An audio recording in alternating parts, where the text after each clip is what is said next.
Hey guys, welcome to the clubhouse. I'm Billy Jackson, and today's review is gonna be on Ahsoka Season 1. Okay, now, y'all know Star Wars is my jam, so I've got to watch everything that comes out, good or bad. But full disclosure, when Ahsoka was first introduced in the Clone Wars, I did not like her character. I had nothing to do with her. I mean, whenever she was on screen, I kind of rolled my eyes. But later, as she came into Rebels and she fought Darth Vader, which of course is her, former master, Anakin, and she didn't know it, but she discovers that in Rebels, I really started to get her. And then she comes in The Mandalorian, and Rosario Dawson did an awesome job as her. So now I am a full 100% true fan of Ahsoka. So when they were coming out with this show, I got excited. And I didn't think I would, because honestly, I didn't think it was going to be any good. And was it? Yes! Ahsoka's awesome. Now, I think that The Mandalorian is better. At least the first 2 seasons of Mandalorian is better. The 3rd season was, just kind of on a downward trajectory on the 3rd season of Mandalorian. But they brought this show on, and it redeemed them. So this was the best Star Wars since Star Wars. This brought back the Force. You got lightsabers, you've got the Rebels versus Empire kind of stuff. So that's what I mean about bringing back Star Wars, because for me, that is truly Star Wars. The Force, Jedi, lightsabers, evil, Empire, that is what makes Star Wars Star Wars. Now, all that being said, this show I thought was amazing. Even though I do have a couple of nitpicks about it, but overall I thought it was incredible, very well done, very well acted. But more than anything, what excites me about this show is that it's actually Rebels Season 6 live action. Because the first 5 seasons of Rebels, which of course was animated, I thought is the best animation of Star Wars that's ever been done. Yes, granted, a lot of Clone Wars is really good, but Rebels is excellent. And to see all these characters come back in live action, and them bringing back, some of the characters that actually voiced the characters are the actors that played them in this show. And I thought that was amazing. And it really worked. They pulled it off great. Now, my favorite character in the show was Balin.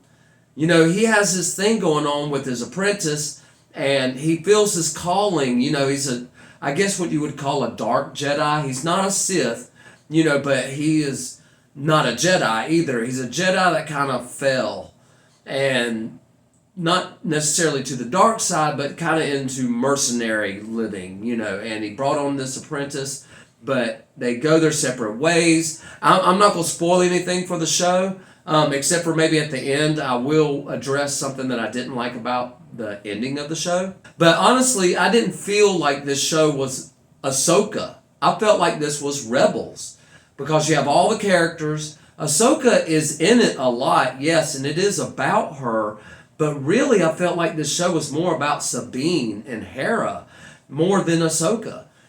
And that's okay, because I loved Rebels, but I wish they would have just called this Rebels, honestly. But Ahsoka was great. Like I said before, Rosario Dawson kills it as her. And just the character alone, Ahsoka, I understand her more now. And she is a great character in Star Wars, because she's not a Jedi. That's why she has white lightsabers. She left the Jedi Order, but didn't, fall to the dark side, kind of like Balin did. She's on her own journey. She's a former Jedi that's on her own path. And all she wants is greatness in the universe, which who doesn't? I really thought that episode 4, I think it was, when they brought Anakin back, as a Force ghost, and he's like training her as a ghost, and he takes her back in time to the Clone Wars, and the actress that played her as a little girl I thought was phenomenal. She nailed it as well. And that whole episode is my favorite episode. It's probably one of my favorite episodes of all Star Wars television, to be honest with you. Now, I am going to get into just a little bit of a spoiler for the finale, so if you just want to fast forward a couple of minutes, if you don't want to hear anything. But I have to say that I did have a gripe about the ending. It ended kind of abruptly. The whole season was about, going to find Thrawn and to stop Thrawn. And they have to go to this whole other galaxy. And, they end up going to that other galaxy, finding Ezra, which, by the way, the actor who played Ezra, I thought nailed it as well. And they find Thrawn, but they don't stop Thrawn. Thrawn gets back to our galaxy, and they're left over there in the other galaxy. Of course, they're going to get back by space whales because that's how they got there without a ship. Now, season 2 is going to be about what? Them getting back over here? I mean, they should have wrapped that up in some kind of way, I feel. But other than that, the character of Balin, which is my favorite character of the show, the whole season he's been like feeling this calling coming from this planet in another galaxy. And he gets there, he tells his apprentice, that her destiny lies upon a different path, so she needs to go that way because his destiny lies on another path and he's going to go this way. And they never explained it or summed it up. All they show him is standing on a statue that looks like him, standing on the fist of a statue that, is it him? I mean, what? And he's seeing some kind of light, I think, off into the distance. What is that? So anyway, those are my only gripes, but honestly, the show is amazing. If you haven't seen it and you're a fan of Star Wars, this is right up your alley because it's not Book of Boba Fett and it's not Obi-Wan. Andor was incredible and awesome, but it's not that either. It's its own thing. It is true Star Wars, and if you're a fan of Rebels, you will absolutely love this show because it's definitely Rebels live action. But anyway, guys, I ramble on, sorry, and it's not all about what I think. What do you think? Have you seen Ahsoka Season 1? Do you plan on watching it? Let me know in the comments below. Remember to like my videos and subscribe to my channel. And as always, make yourself happy every day. And the only way to do that is to remember the only thing stopping you is you stopping. Bam!